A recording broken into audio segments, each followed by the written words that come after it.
So I've been meaning to get you on for a while. It's been a long time coming. Since we last spoke, what's been going down? Well, actually, let's provide a bit of context on this. So where we are with the content room now, this has been like months and months of work. But actually, we were there at the start when it was the video editing. That was it. So for anyone who doesn't know this business started out as a video editing business, and we didn't even offer videography at the time. It was literally people would send me videos, I'd edit them, and then send them back to them. That was our model. And I quickly realised that didn't work. So I remember when you'd done the Fit Pro sales sprints, I'd done like 5 videos of like on video editing for the sales sprints. And that month, ironically, you were coaching me, and that was the first ever time I'd reached 5K in a month. Pre-COVID, was that 20, after COVID, wasn't it? I'd say it was 2020. It was just before we got the office. Oh my God, yeah, sorry, my so time. I would say it was like second lockdown. Yeah, second lockdown. I was definitely doing it at home. That was the first time I'd done $5,000. I was like, yeah, I want to do $5,000 in a month. And then, but people might not know that now because obviously it's a lot different now. But for anyone who doesn't know that, what's your name? Where'd you come from? Oh, yeah, it's been, since the last time. Yeah, since last time, it's changed quite a bit. I think I was, I've obviously always been heavily involved in the sales side of things, like building teams, consulting with their sales side of things. I've always had the skills. I've just never, other than back when I used to do a bit of like, you could call it mentoring, but really was coaching people on various aspects of the business. I've never really utilized those elements of skills publicly. And my default setting was always just to go back to sales, which I'm good at, but there's other things that I like to talk about. There's other things that I know I can like help people with. And when I was building out the teams, when I was building out the sales team, so working with multiple 6 and 7-figure businesses online, I was always pulled in to help with their marketing systems anyway. Typically, shit show. So like, the reason they were struggling to sell, or they weren't struggling to sell, but the reason they weren't like maximizing what they were selling is because their systems leading up to that point were really poor. So I would have to get involved with those elements and consult on those elements in order to help them. And then I was getting them results, and I was like, why am I hiding the fact that I can help people with these things? Do you know what I mean? So yeah, now transitioning more, still sales, but helping people find more revenue in the business through systemizing elements of everything to do from their marketing, their content, right the way through to the sales, but then also the process and operations in the back end. I think a lot of people, especially in the online space, so a lot of them treat their business the same way as the day one hustle. They're still doing all of the moving parts that they were on day one, which is stopping them from actually growing the business further. So they just get capped and they get stuck. That's when they start chasing mentorships, agencies, this tactic, that tactic, this strategy, that strategy. They always end up in a position whereby they're blasting out loads of money and then the revenue's not actually growing. Yeah. You know, it's like people just hop from one thing to another. Yeah. In reality, it's not really more skills, knowledge that they need. They just need a plan and a process. They're already good at certain things. Like if you're making 10, 15 grand a month, you're quite good at marketing. In the online space, you're probably quite good at marketing. Yeah, I'd agree, yeah. So you don't need to get better at content. You need a system and a process that means that right off the back of that, you can drive more leads into the business, nurture them more quickly, then present them with an offer and sell them more. Yeah. You don't need sales teams. You don't need setters. Yeah. You know what I mean? So that's basically what, I've gone from building teams with setters and closers to don't need setters and closers in order to hit a particular benchmark. You haven't got the margins, you can't afford. Sack it off. Build systems and processes first. Focus on that later. Yeah, I've got this feeling, but like sessions, I don't know. I might need educated on this, so this is probably my downfall. I've never really understood the whole point of a setter. I get it. Go into someone's DMs, you have the conversation, you outsource it. I get that, but why?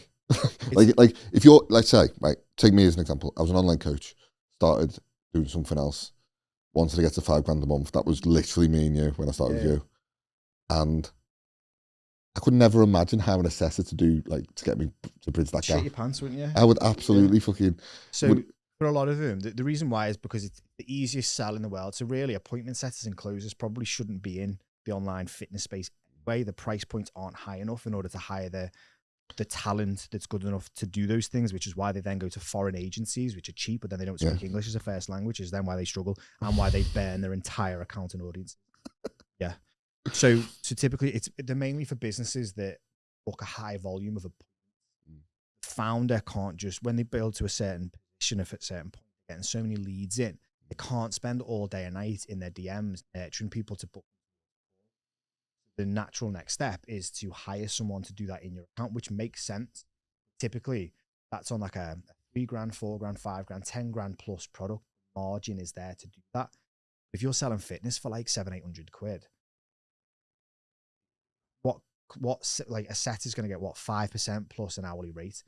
What are you left? And if you're running ads as well, like what are you left with off the back of selling £800? Not that much. So you're not actually scaling, just paying for a problem that you should just get better at yourself so that you can increase prices.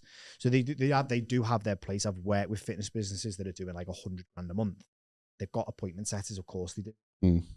But when people are at like 5, 10, 15, 20 grand a month, you don't need somebody in your account booking calls. You need a better process and system. You need to increase your prices. You need to do different things before you start hiring. Yeah, that's the point. I could never imagine hiring, even when I got to like, I mean, it was kind of weird how I stumbled onto get into a higher revenue because I didn't. So basically, long story short, I was hearing through the grapevine one of our clients who doesn't actually work for us now, but still on good terms. I got told through the grapevine. I didn't know him at the time. I got told through the grapevine he was tit, and he was awkward to work with. He was doing 15 million quid, like, and I was just like, I think I was charging like, it was like $450 a month or something like that, and then I got on the phone eventually with him. It was actually a Zoom call, and I was like, I'm just going to charge him through the nose. Like, if I don't get him, like, I've been told he's awkward anyway. And I was like, yeah, it's $2,000 a month. He went, yeah, fine, sound. I was like, oh, I'll have to go and like build the whole process here. Yeah. So anyway, like, done a really good job. Done loads of content stuff with him. Built out his content strategy. Done his film and edit and all that. And about 4 months later, I was having a coffee with him when I went up there one day, and I said, I won't mention his name, but I was like, let me ask you something. I was like, I got told that you were a bit of a tit to be around, like, but I've never seen that before. And he was like, look, like, you know me, I'll call a spade a spade. Like, you don't get to 15 million quid in revenue by being a pushover, and people are pussyfooting around me, scared to give me straight answers. And you never done that. So I was like, yeah. But like inadvertently, I'd just been straight with him. Yeah. You know what I mean?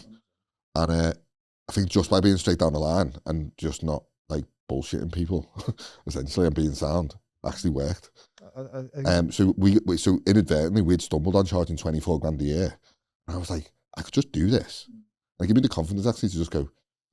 So I looked at it and was like, what's the average cost of a social media manager to a business? 32.5 grand. Okay, how do we make it more cost effective than that, but make it really sustainable for us? Right, 24 grand a year. Sounds all right to me for one client. And that's what we've done. Yeah. There's, especially with the service stuff now, I think that because there's so many people that can do so many different things, that pricing your services can feel like impossible. And the easiest thing to do is to charge little and eventually start charging more time, which makes a lot of sense. But the issue is it's how charging little to lots, because we've seen it so many times where people start on a particular price, go, right, well, when I get 20 clients, that's when I'll start increasing prices. But you get to a certain number of clients at a certain price point and go, oh my God, workload is so high. I can't afford to go charge someone double the price because I can't deliver the service to them. So now they get stuck in that cycle of, well, I need a few people to leave so that I can create the space for the high ticket client, the higher price client, but they're getting such a good deal that they're not. So I'm still overworked. I'm not earning the money that you make. And then you start getting wrapped up in like guilty because you want to make more money, but you're running a business. It costs like stuff costs stuff. Yeah. You know, you think about the return. Everything's got to have some elements of a return on investment as well. Like no matter what it is that you're selling, the big overall problem that you solve has to be that you provide more revenue. Even if you provide something that means that, like, so what one of my coaches delivers, my clients delivers, helps coaches basically become better coaches. That's not a problem that solved that they coaches. The problem that they want to solve is they want to keep clients for longer so they can make more. There's the problem that you solve. No matter, everything that you sell has to come back to a return on investment. So the things that I'm in now, most of the fucking nerds sell it. Dorks, it's like, oh, I'll save you 10 hours a week. I'd rather save 10 hours a week or make an extra 10 grand in revenue. Give me the revenue any day of the week. I don't care how morally high you are, you want more revenue. Yeah, you're kind of assuming that someone wants to work less. Some people like working, but well, everybody wants to work less, but they take making more first. Yeah. Make more first before you 100%. time. If again, like if I save 10 hours now, for example, if I got to a point where I had the revenue to save 10 hours, I could like pay someone to take them hours off me, then I would fill them hours with something in the business. Yeah, you fill out with more. You know what I mean? I wouldn't just sit at home and do nothing. That's what people seem to, I'll save you 10 hours a week on your, like, again, fitness space, save you 10 hours a week on your check-ins. All right, then what? Yeah. Or they can spend more time DMs making more money. Okay, so you save them time and you help them make more. Yeah. It's what it always comes down to. One thing I noticed in the coaching space, especially when we were working together, was like coaches would get to a point and then they would branch off into some other thing within coaching. Yeah. So like whether it was being a mentor or doing video editing for coaches or doing something for coaches. And I just quickly realized that I probably could, maybe it's a limiting belief that I could probably make a really good revenue being a coach, but being a coach itself, if you just want to coach all day long, it's not going to run you like this massive business. Or not as a one-man band, no. No, I don't think so. Like, unless you're able to charge like incredibly high prices, but at that point, more than likely, unless you've got an incredible platform organically with your content, you're spending a lot of money on ads, which is then going to dictate what your price point is. You're going to spend a lot of time on sales calls, and it's hard. It is really, really hard. Like that's where the only time they become huge business again, the fitness business that was doing anywhere between. So good months, they were doing about 300 grand a month. Bad months, typically, or just the recurring was about 200. Huge business. They had 10 coaching staff, 4 setters, all kinds of different specialists and consultants. And so by the end of it, come away with probably a decent chunk. But the business itself is bloated. It's they didn't need half the stuff that they had because it was a big stress to make the sales every month. Sacked off the team, saved your margins, and actually done pretty well. But it just goes. The point I'm trying to make with that is that, like, no matter the industry, to be honest, if you're delivering something online, you've got to figure out what type of want a business that provides you with a good lifestyle and good revenue, where it's just you and maybe VA and maybe some bits, maybe one other person in the business to help you with stuff, or you're going to go all in and build something huge. Like, almost feels like there's never you either want a nice lifestyle business that gives you a good life that's hard to build still, but it gives you that good thing, or like, I'm gonna have to go try to take over the world.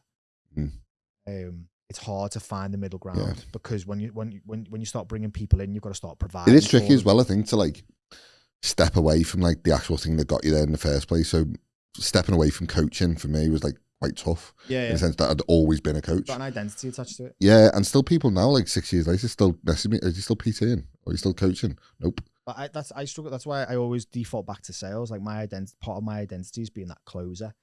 Closes. And I find it hard. I suppose that's personal branding 101, innit? It's like, you build this brand around a certain thing and then it's hard to relinquish that thing. It's hard to, because that's the main struggle I'm getting now is when I get on calls with people about my stuff, they're like, actually do. Yeah. I've messed up there. Then. I've messed the message I'm getting out. That's a marketing issue, isn't it? Yeah, 100%. And what is it you do? I'm not into, I can't sit there and say like I do sales now. It's something else. It's more than that. It's expanded. It's whatever. But it's hard because you attach an identity to it, and it becomes your default setting. So I mean, if you did it, like, it's fair play to people that find the other thing, whether they're doing the other thing out of I know I'm good at it and I'm passionate about it, or whether it's because one of them's going to suffer. It's that thing where you got to like. It sounds like really cliche these days, but you've got to like burn the boats. If you're gonna do it, like I went, right, I'm stopping coaching, and I just didn't do any. So it wasn't like I'm doing all these videos and stuff, but I've got like 1 or 2 coaching clients on the side to keep me going. It was like I'm all in, I'm done, and that's hard because sometimes like your finance depends on it. Yeah, you know what I mean? Like there's been times where, I mean, this is something I'm quite transparent about. For the last sort of 2 or 3 years, we've been profiting every month, like really good revenue, like more than what I could ever imagine when we started out. And obviously growing the content room, it's just something in me just wasn't like content with where we were at. Wanted to grow it. I think you're right what you say, like it is that thing where you're like, I don't just want this lifestyle thing, I know that now. I want this bigger like sort of business. But so doing that, it's put me into this place now where it's like, it's the first month where it's like, fuck, like the profit's just not looking quite as healthy. It's not, the profit's not looking quite as healthy. These costs are eating up a fucking chunk. Then you're thinking, I need to hire a video editor, I need to hire a content creator, I need to hire a fucking paid ads guy, I need to hire this and that. And it's like, shit, the profit margin's like really shrinking. So now I'm thinking about like, jumping on board with like more sales stuff, more like lead gen stuff, more of that kind of stuff that you're offering now, because I'm now the ideal client. Whereas probably the last 2 or 3 years I haven't been as arsed because every month I'm looking at it going, well, the profits are decent. So we're comfortable, safe. Yeah, it's like I said before, it's going from that thing where you're like, it's almost taking it from a very well paid hobby. Well, you look at like some of the clients that you work with, that own like the kitchen showrooms, various different bits. They have to operate like an actual functioning. I've had a lot of experience in the past with people that own a business on paper, but actually, and even us ourselves, we own a business on paper, but we actually just have a decently paid hobby or a hustle.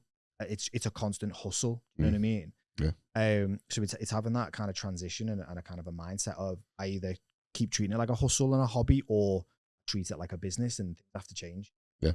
You got to do things in a different. You got to look at the way that actual businesses operate and go, how can I model that? How can I frame that? I mean, looking at what we do as well, looking at like socials, content, marketing, all that stuff that we enjoy doing. When we started out, it was fucking completely different. Yeah, it was weird. I mean, I think I always, probably a good thing that we started like when it wasn't so advanced, but when we started out, if I had like TikTok the way it is now, Instagram the way it is now, YouTube the way it is now, I'd be well further along, because it just wasn't there at that point. It didn't seem as important. Like Instagram TV was like, I was doing like 3-minute, 4-minute videos. Like, I mean, that was like, it was craziness. But like looking back, it was like, what the fuck was it doing? Why didn't I carry on? Yeah. You know what I mean? Yeah. Like, but that's the thing. It never seems as important as it is until you realize the results people are getting. Yeah. Even though we had the proof with not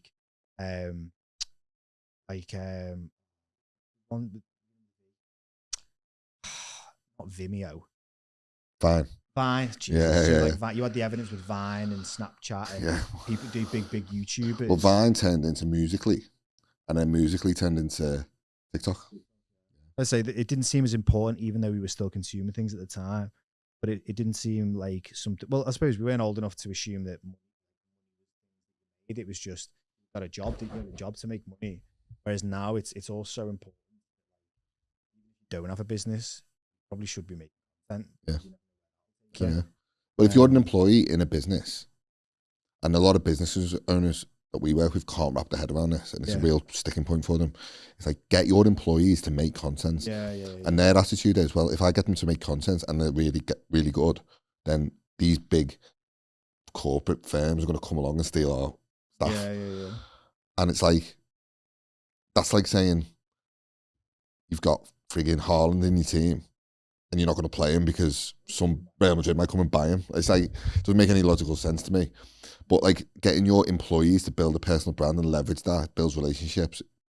It's the only thing really I think that's going to like stick around. amongst all this AI stuff. I mean, I said from the start, like with our video editing stuff, we're not going to like really massively AI it. Yeah, I know what you mean. Yeah. We're going to always keep a human element to it, which is still true. But we're using AI tools now in video editing, whereas I'd sit there sometimes and make like 2 or 3 podcasts a week, and I would literally sit through an hour's podcast and cut it scene by scene. Now there's AI tools that can cut it in like 3 minutes. That's it. An hour and a half podcast. So to turn up this podcast around, that me and you are doing now, take half an hour's work.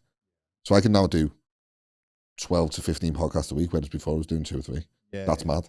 That's the thing with the AI, because I'll have the conversations with people and we'll mention AI and they're like, oh, kind of worried and scared of it. And it's like, AI, unless I'm missing something, AI is not at the point whereby it can properly execution yet. Like, it's utilize it for 90% of the workload, but you still hold 10% of what is ultimately the delivery.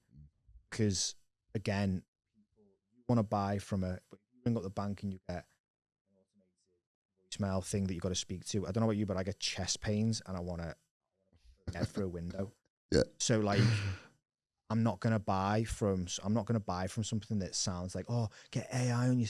11 Labs will clone your voice and get them on set. No, you'll smell it a mile off. I ain't buying nothing from an AI operator. It's fishy to me. Buy from Steve. Yeah. I want to know that I might not need to get on a call with you. I need to know that I'm buying from Steve. 100%. And you're going to want to know that you're buying from the person, the human. Yeah. So you can use AI within your business to speed up your ideation, your creativity, your productivity, your processes, any elements of operations, and all of these various different things. When it comes to something that needs that, the human touch doesn't need to go, right, I've got all of this information. I need to find all of the content topics in that. Run that through AI, it'll find it for you way quicker than you can. Speed up your brain using AI. Well, I've seen that sort of thing, that sort of 2 that came out. ChatGPT, it's like the AI version of TikTok. I don't think I've seen one sort of video that compelled me to like watch it over a human video. Yeah, I know what you mean. Do you know what I mean? You can just tell. No, don't get me wrong. It's good. Like, it's created some funny meme videos. What it's able to do is fascinating. It's amazing. Yeah, but it's not compelled me to, like, if you watch a podcast clip or something, or you watch. Not compelled you to care. No, you know not at all. Not like, I've seen people going, you could train 11 Labs, give it all your voice notes, and then you go to Claude, give it an idea for a podcast, and then stick the podcast notes into 11 Labs, and then you've got an audio podcast. And it's like, you're not actually doing a podcast, it's just 11 Labs, your voice with and it's like, people don't care what you say. I'll know where I know the way that you talk. If I followed you for long enough, all of a sudden you release a podcast where it's slightly off. So, example, remember I did the advert for Everton and Seat Unique, I hope you're watching, I know what you've done. 11 Labs to my voice. 11 Labs to your voice. Yeah, so for the advert, I got to go to the game, hospitality, sick, to the new Hill Dickinson. Hill Dicky. And I got to do all of that. It was amazing. I had to film a bunch of shots or whatever. And then when I got home, I had to read through the script, video myself, read the script. And there was a point in it where it says, I was really worried about the atmosphere, but this was way better and way better. And as I was reading it, I was like, I was worried about Goodison Park. I was like, I can't say that. It was way louder. It was really loud, or it was amazing or something. I never said it was better than Goodison Park. Advert comes up on my Instagram stories, and I'm watching it. I'm like, that's not what I said.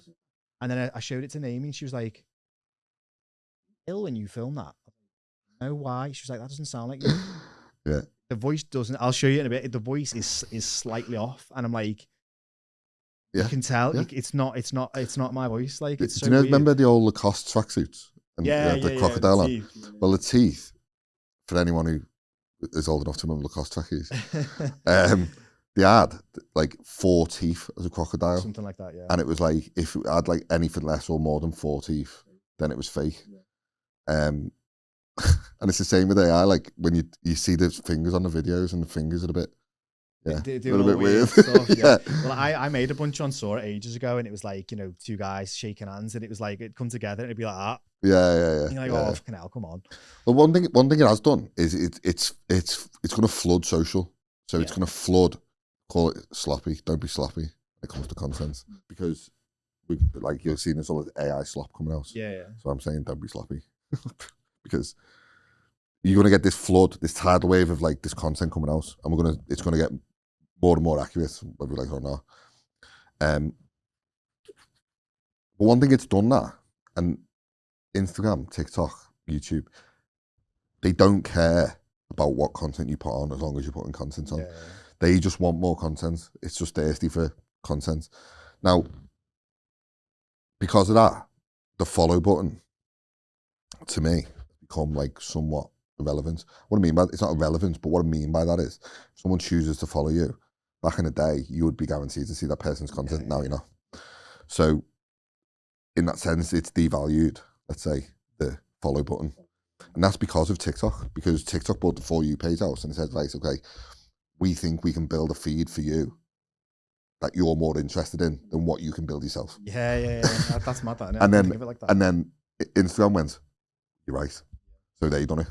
Now Instagram to me it's probably the most popular platform. Well, it is the most popular platform, but it's the one that's a bit fake because basically all the best stuff from every other platform. They've done the For You page now, it's the Reels tab. They've done the stories from Snapchat and put that on, they've made that better. So it's all the best stuff from all the other platforms improved, and that's Instagram.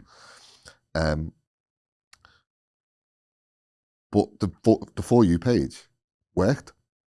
It worked. So Instagram went, right, we're going to do that. YouTube started to do that with the YouTube Shorts tab. But I'm still quite bullish about long form content.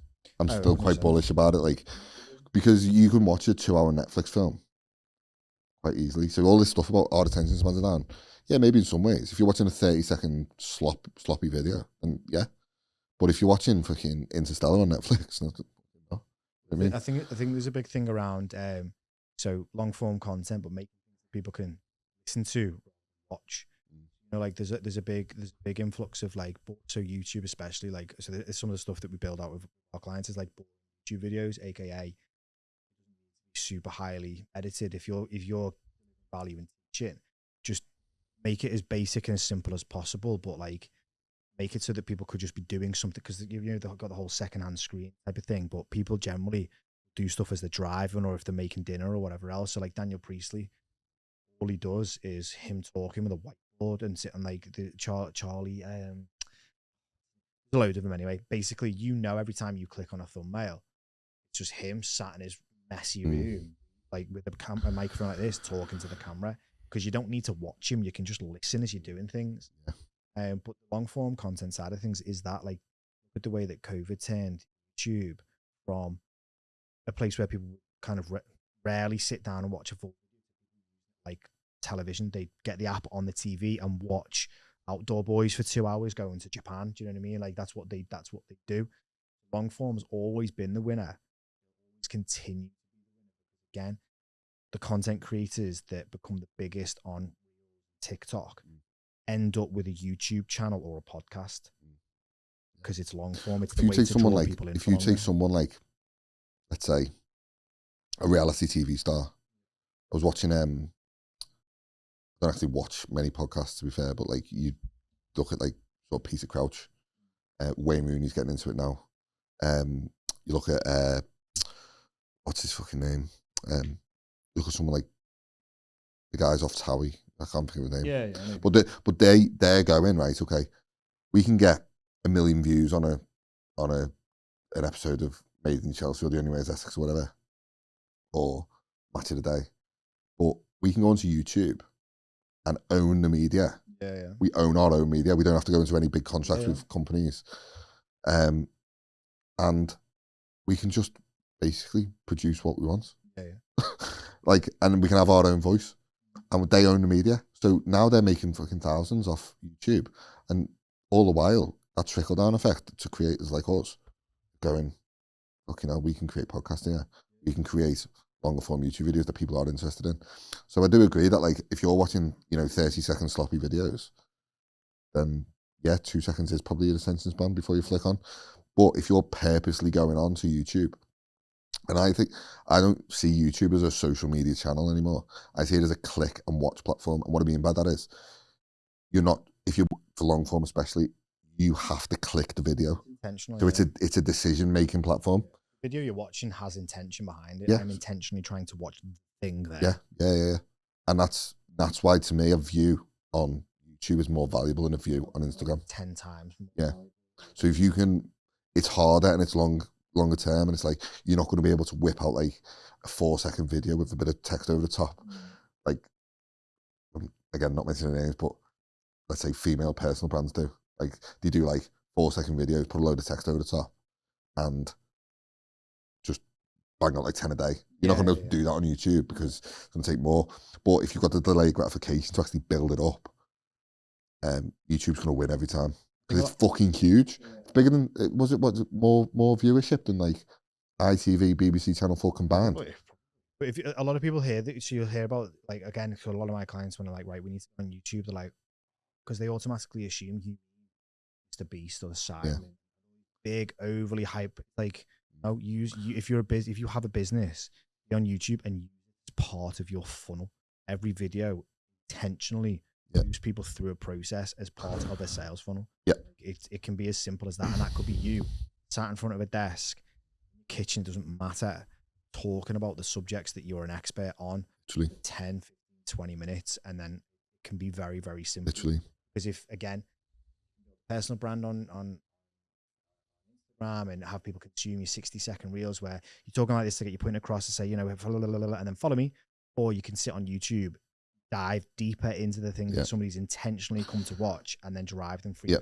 Consumed, you know, you need, what is it, 7-11 for? 7 hours of 7 hours of content, 11 positive interactions. 4 different platforms, but then platforms don't necessarily have to be social. They could be human contact. Human contact, email, calls, whatever. And it's like you're going to more easily rack up the 4 hours, 20, 30-minute YouTubes and 30, 60-minute podcasts than you are 20. But if you do, let's say on average you do 5 sales calls a week, let's say, and you get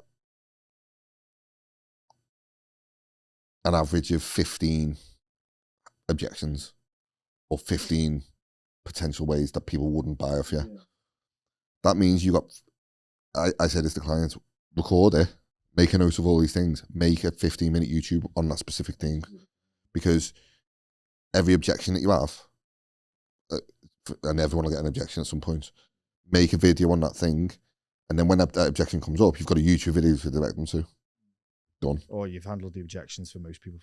Call, like exactly right. Everything's and then you could do some like knowledge gap stuff around that stuff. You could do some attention based stuff around that stuff, some like more fun stuff. And ultimately, it's very basic. It's getting people through the funnel. But I think that funnel now, again, going on a bit of a rant here, but that funnel is like flipped. So we're not doing like how-to content, 3 tips to do this and X, Y, Z anymore. Like, everyone knows that. Everyone's got all that information now. It's more like less niche at the top of the funnel, and then more niche at the bottom of the funnel. So if you want views and attention, then me and you could go out and fucking pull our pants down the street, that'll get views. or go and punch an old woman in fucking Wendy's or Asda or something. Like, that's gonna get views. But you want to drive views with the stuff that you're actually fucking trying to, that's relevant. That's relevant to your thing. Relevancy. I think that's where, like, so one of my guys, they're like very outspoken. They've got a really good story, very kind of traditional in their view. They get quite political with their kind of content and stuff, but their program that they sell is helping men get out of their own way and do. So topics that he's talking about, like, he makes particular videos that he knows are going to get views. And then what that does is it drives people then want because of his humor and because of his view, his points that they align with what he's saying. Then whenever they then jump on his other content that's slightly more specific to do with not exactly how-tos, but, you know, here's how you get out of your own way type of thing. And then further down the funnel again is call to actions of if you want to do ABC, then it works really, really well. But you can do attention based and nurturing stuff on the same topic. What I mean by that is you can say something like how to create a content strategy in 2026. Let's say. Yeah. So that. But you could say an attention based part of that could be this is what's going to blow up in 2026. Yeah. And it's the same kind of subject matter, really. Yeah, like, it's the same thing. and it's the same context of a video, like for a YouTube video, for example. But it's one's going to drive eyeballs, not so serious stuff, the main. But you want to drive eyeballs to actually the main thing. And I think there's like a lot of creators I know run into that confliction all the time of like the more valuable stuff I've got, it's not getting as much attention. Yeah. Which is mad, isn't it? Well, everyone always says like, you know, I do all this stuff and I speak about myself and I get a load of views and a load of interactions. And I talk about a client and I get nothing. It's like, yeah, because don't care about your service, but the ones that do care are the ones that matter. So you just got to be really unfortunately, you do have to, whilst like followers and that aren't that important, views are to a certain extent important in the sense if we want to cast the net as far as possible to get as many people to hope it's a numbers game to hopefully stick around and see the next layer. If you get 100,000 eyeballs on your stuff, let's say, and then you figured out the maths on that, it's like, right, okay, 10,000 of that 100,000 is following me. 1,000 of them have interacted, and then 10 have interacted in the DMs. 100 have interacted in the DMs. 10 have booked a call. 3 have, and then you can figure out that math. Yeah. And I get that. So yeah, views are important. We want eyeballs on our stuff. We want to build attention, and ultimately that's what it is. So the guy that I've just been talking about there, in the last 30 days, so in a 14-day period, reached an extra 400%, an increase of 400% on accounts reached. 30-day period had over 1 million impressions. Declined or grew? Yes, obviously, yeah. It's gonna grow. And so when people say, "Oh, views aren't important," they're not if you're not selling something. If you are selling something, you do need the more views, the more chance you've got of selling somebody your thing. So one thing I've seen on your social was like, obviously having an opinion, be polarizing. Yeah. Kind of don't be afraid to like disqualify people as well as qualify people. Yeah. And I agree with that. But how do you quantify like not wanting to like potentially offend people with? Because it's no one's entitled to not be offended. Yeah. No one's not that like. So the thing is, no one should go out of their way to be offensive. To hurt someone. That's not what I'm saying. But say like if you have particular things that you hold on to that you believe that you are about, then you shouldn't hide that away. You should get that out there because there's going to be other people that are either champions of that, drawing them in, building a tribe, or they're too scared and you become their champion and you become their light to become that. You become, you find your people. Now, if you're out there like nasty about it, then that's different to saying, here's what I believe, here's why, my take. I think that's, and listen, like some of the people I work with, I don't agree with what they're saying, but I champion the fact that they're talking about it because it is important. And you know what? I'm kind of hypocritical on that because I'm changing it now, but I'm not 100% vocally me. And do you think that benefits me or do you think it doesn't benefit me not being that way? I think there's like this whole thing about like gurus, like this whole thing about, I think it's died off a little bit now, but like being on a beach in Dubai and making no one millions. falls for it anymore. No one falls for that anymore. It's not about that anymore. But I think people hold that back because they don't want to be seen as that guru. Yeah, it's the influencer. You know, I've seen some people who are good lads really and good like people, like men and women, who have got absolutely slaughtered all over social media. But in reality, they're sound. You know what I mean? But they don't want to tread on that. They want to be that guru. Yeah. So the more guru you become, the more polarizing you become. You probably get a load of people who love you, and you're going to disqualify a load of people who don't. But in the masses, you're going to be seen as this guru.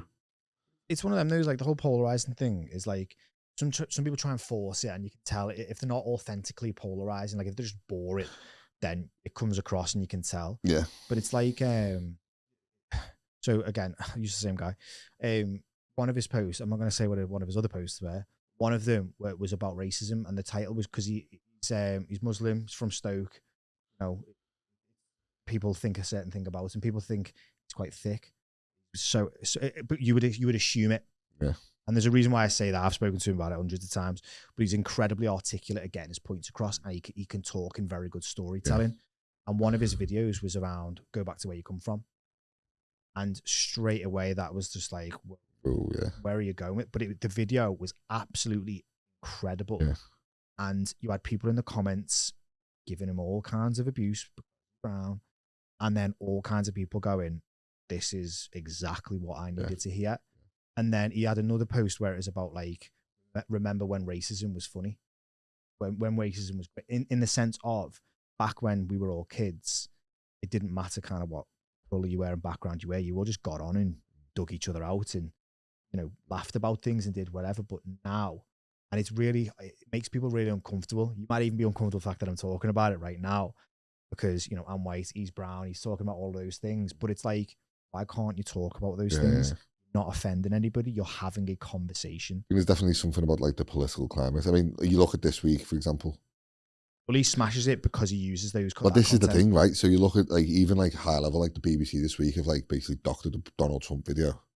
Oh, okay. To make someone. You ever seen that? No, I haven't. So the head of the BBC and someone have resigned, and it's world news. And Donald Trump was threatened to sue them for £1 billion because on January the 6th he'd done this speech where he was like, right, we're going to go down to the Capitol and we're going to salute our servicemen and women.